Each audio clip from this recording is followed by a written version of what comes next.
Bonjour, ici Patrick Pierrat, éditeur d'Info Bref. Voici l'essentiel des nouvelles en ce mardi 31 octobre. Le gouvernement Legault lance de nouvelles formations rapides en construction. Ces formations de 4 à 6 mois visent à former jusqu'à 5000 travailleurs supplémentaires à des postes recherchés sur les chantiers de construction, comme charpentier, menuisier ou électricien. Les futurs étudiants doivent s'inscrire avant le 15 décembre et les formations débuteront en janvier. Ils recevront une aide de 750 $ par semaine pendant leur formation. Ceux qui s'inscriront à un programme menant à un diplôme d'études professionnelles pourraient aussi obtenir, sous certaines conditions, une bourse allant de 9 000 à 15 000 $. Le ministre responsable des services sociaux, Lionel Carman, a annoncé la mise en place, dans quelques établissements, de 3 mesures pour diminuer l'hospitalisation des personnes qui nécessitent une prise en charge en santé mentale. Ces mesures consistent à déployer dans la communauté des équipes spécialisées d'intervention rapide et de relais en santé mentale, à mettre en œuvre des projets d'unités d'intervention brève en psychiatrie et d'offrir des traitements intensifs brefs à domicile. Le gouvernement souhaite ensuite implanter ces mesures partout au Québec. Les services de police autochtones du Québec poursuivent Ottawa. L'organisme qui représente les 22 services de police des communautés autochtones du Québec reproche au gouvernement fédéral de sous-financer leurs services.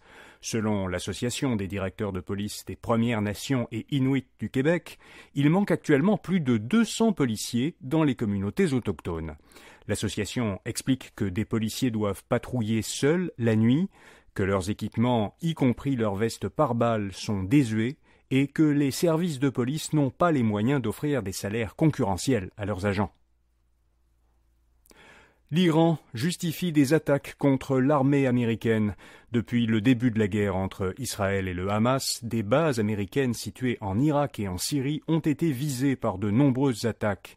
Selon les États-Unis, l'Iran est impliqué dans ces attaques. Elles seraient menées par des groupes armés soutenus par le gouvernement iranien. Un porte-parole du gouvernement iranien a affirmé que ces attaques étaient des réactions à la présence américaine dans la région et à l'aide que les États-Unis apportent à Israël dans sa guerre contre le Hamas. Le gouvernement iranien demande à Washington de cesser de soutenir Israël. Ottawa interdit une application chinoise et une application russe sur les téléphones gouvernementaux. L'application de messagerie WeChat, du géant technologique chinois Tencent, et l'antivirus Kaspersky, commercialisé par une entreprise russe, seront retirés de tous les téléphones qui sont fournis par le gouvernement fédéral. Ces logiciels ne devront plus y être téléchargés à l'avenir. La dirigeante principale de l'information du Canada a déterminé que ces applications mobiles présentaient un niveau de risque inacceptable pour la vie privée et la sécurité. Ottawa explique que les méthodes de collecte de données de WeChat et Kaspersky obtiennent un accès considérable au contenu des appareils mobiles sur lesquels elles sont utilisées. Les ventes d'Air Canada profitent de la reprise des voyages aériens. Le transporteur aérien a déclaré pour le troisième trimestre un bénéfice net de 1,25 milliard de $. Pendant la même période, l'an dernier, la société avait perdu un peu plus d'un demi-milliard. Son PDG, Michael Rousseau, a dit qu'il s'attendait à ce que les résultats du quatrième trimestre atteignent la partie supérieure de la fourchette de prévision d'Air Canada et à ce que la demande reste stable jusqu'à l'an prochain. Belove, une jeune entreprise des Laurentides qui prépare des aliments texturés pour les tout-petits, vient d'acheter à Olimel, le fabricant de purée pour bébés, la mère poule.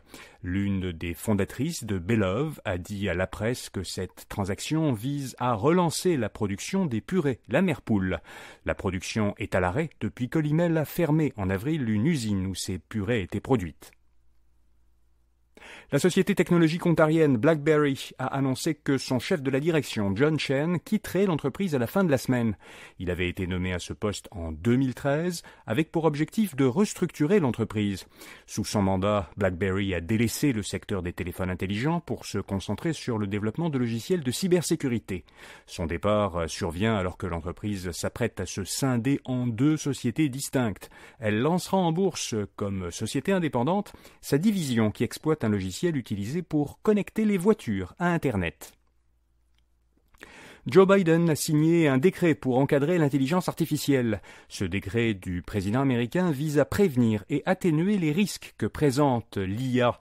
Il impose certaines règles aux entreprises qui développent cette technologie. Parmi ces règles, les entreprises visées doivent désormais partager avec le gouvernement les données qu'elles collectent lorsqu'elles font de la recherche et du développement liés à l'intelligence artificielle. Enfin, Meta a confirmé qu'à compter du mois prochain, elle donnera le choix aux utilisateurs européens de Facebook et Instagram entre continuer à utiliser la version actuelle de ces services en ligne, gratuite et financée par la publicité, ou migrer vers une version payante et sans publicité. L'abonnement à cette version payante coûtera par mois environ 15 $ sur ordinateur et 19 $ sur téléphone intelligent. En proposant cette nouvelle version en Europe, Meta cherche à se conformer à de nouvelles contraintes imposées par la législation européenne qui veut mieux protéger la vie privée des usagers. Voilà, vous savez l'essentiel. Bonne journée et à demain matin.